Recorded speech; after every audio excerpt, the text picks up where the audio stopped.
Hey everybody, Mike, Mountain Weekly News. So I wanted to go over some of the knives that I've been using hunting big game, specifically for processing big game. That would be elk and deer here in the Teton Mountains, the Rocky Mountains. Obviously, everywhere you're hunting, you're going to have a little bit different needs, but so far the collection of knives that I've been using for the last 5 or 6 years, some of them come out annually each year, so there's an updated version, but I really wanted to go over them, and the reason I'm doing this video is I actually just got 3 of my knives back from the knife store where I had them sharpened.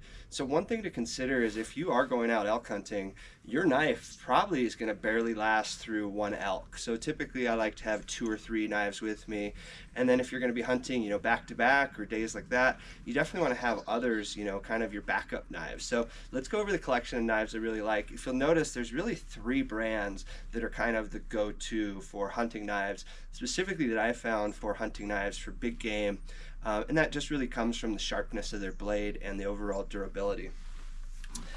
First, I want to start with Benchmade. Benchmade is definitely one of my favorite brands making hunting knives. I believe in this list right now I've got, it looks like 4 of their knives that we're going to be talking about. This is the Raghorn, and I mean, this is real nice. It's got a carbon steel blade, real sharp blade. I mean, this is just, oh, look at that. I mean, that is just peeling off the bone on my fingernail. Real nice blade, easy in the hand. I talked about this in my hunting video as well, and what I really like is it does have that safety orange. So if I do put this down, you can probably still see the rivets. Typically with these sheaths, it does have this hard polymer sheath, but I'm never really putting these on my belt. I don't want the potential to be able to lose a knife. So these always just go in my kill kit, and then that way when I need to grab it, obviously I bring my kill kit with me every time I go hunting because I'm out there to harvest animals. So that's the Benchmade Raghorn. Definitely recommend this knife. You're looking at probably about $400, $450 for that one. Next up, Jackson, Wyoming based New West Knives Company. This one again is going to be a higher price point knife. This is the JH Forager / Hunter. Absolutely beautiful knife, handmade here in the United States, incredibly sharp. I mean, you don't want to cut yourself with this. These guys make knives, they sharpen them. All my knives that actually just got sharpened, I had done at New KnifeWorks. So not only are they making knives, but they're the ones that are going to actually be the ones to sharpen them. What I do like about this knife, it is Full-Tang. Look at that, the metal goes all the way through. I mean, this is a durable knife. This is the kind of knife you're probably going to have for years, if not the type of knife that you end up passing on to your family. Again, they've got that safety orange, which I really like, makes it a lot easier to find the knife, and then just more of a traditional leather sheath for this one. New KnifeWorks, Jackson, Wyoming. Highly recommend you check out these guys. Okay, now we've got 2 knives from Morakniv. Morakniv is making knives out of Sweden. I think they've been making them for 100+ years. Again, if you notice, the trend here is the safety orange. I really like my hunting knives to be orange, or to at least have some sort of orange on them. If it's snowing, if I'm out in the woods and I have my gear, yard sailed all over the place, it's gonna be a lot easier to find orange. And as I was doing this video, I realized that there is a knife or 2 in my kit that I can't find. So that probably got left somewhere out in the woods when I was cutting up an animal. So something I want to make sure I'm do better at in the future. This Morakniv knife, if you notice, I probably need to get this knife fixed a little bit. It's got some chips here, and typically what happens with that, one of the reasons I do like to bring 2 or 3 knives, it's really easy to cut the animal up, do the skinning, get inside, but sometimes you're sitting there needing to chop something off. Maybe you're trying to get the head off and you're trying to chop through bones. So that's obviously not the best use for your knife. But these Morakniv knives, what I really like about them, the price point. I mean, I think you're probably looking at like $50-$60 for this one. Very sharp knife. I forget the name. I'll go ahead and put it down in the description, as well as there'll be links to all of these knives in the descriptions, as well as links to the article that I did on the best hunting knives. Another one from Morakniv. This one, pretty much a similar style knife. What I do like about this one is in an emergency, it's got a fire starter built into the back. So this is kind of more of a companion knife. I think that's actually what they call it from Morakniv.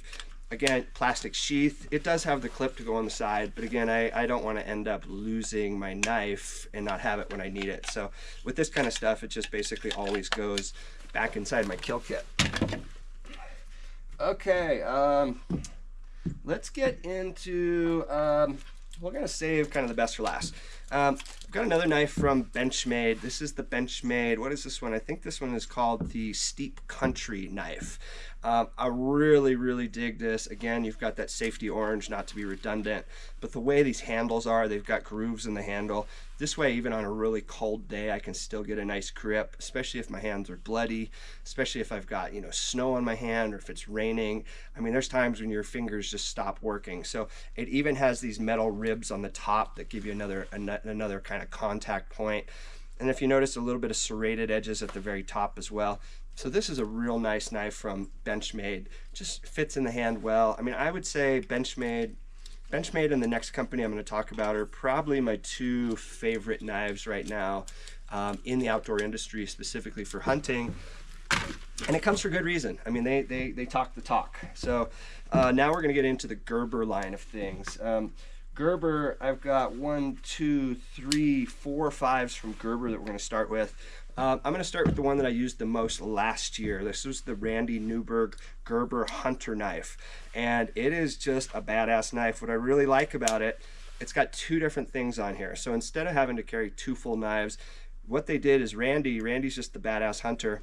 This part's going to be much better for skinning the knife. As you can see, it's got that serrated edge, or I'm sorry, for skinning the elk, it's got that serrated edge.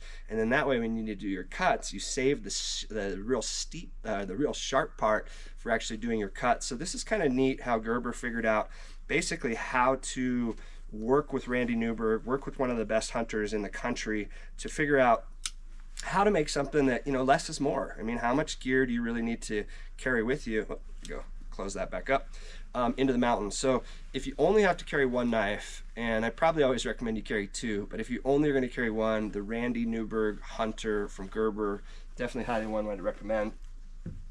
What else do we have from Gerber? This is the Gerber Vitals knife, and what this knife does is you've got razor blades. I don't know where they went, somewhere around here.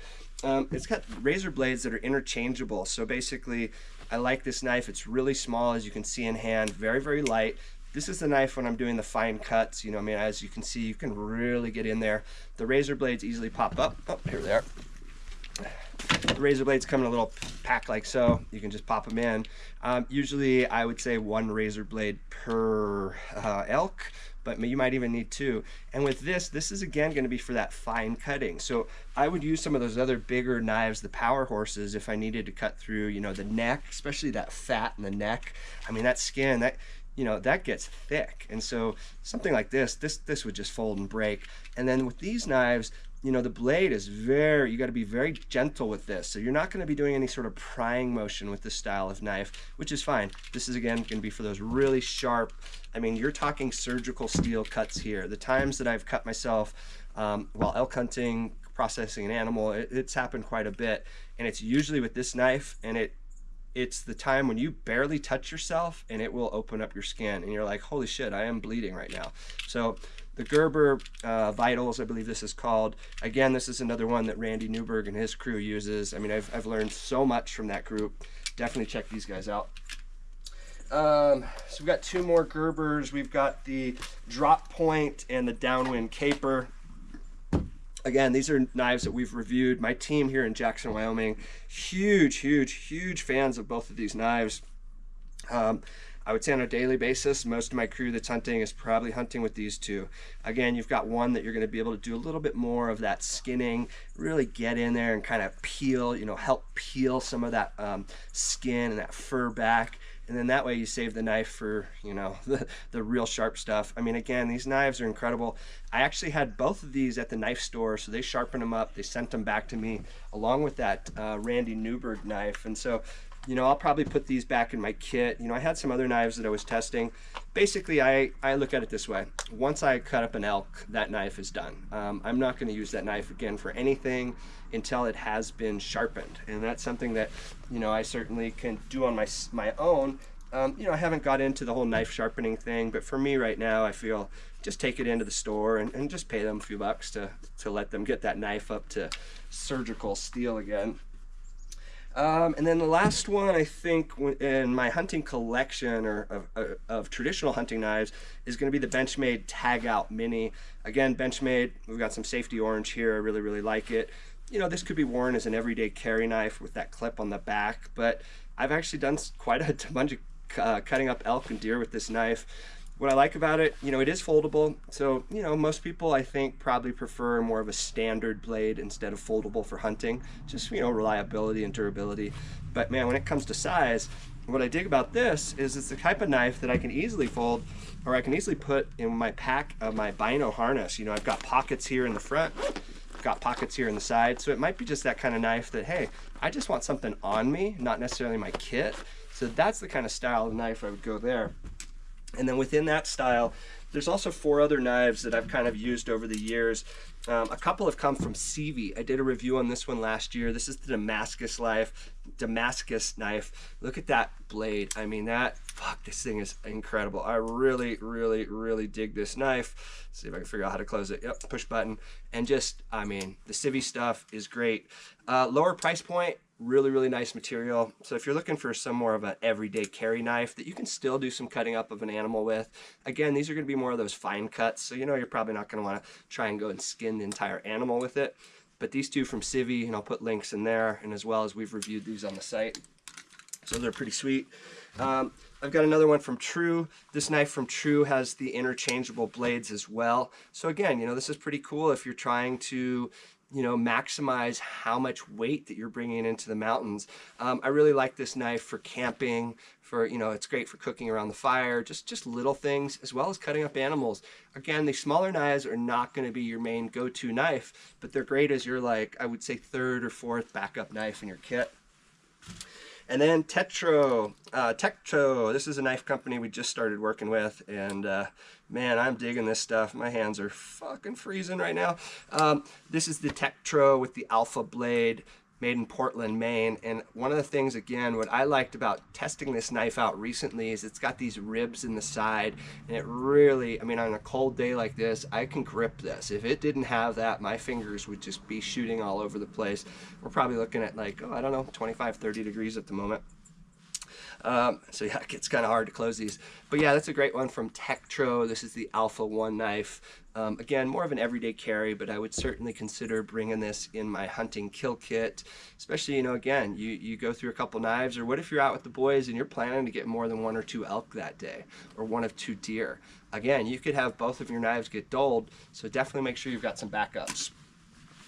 And then last but not least, this is a tool I've brought out. I haven't really had good success with it. It's the Gerber Vitals.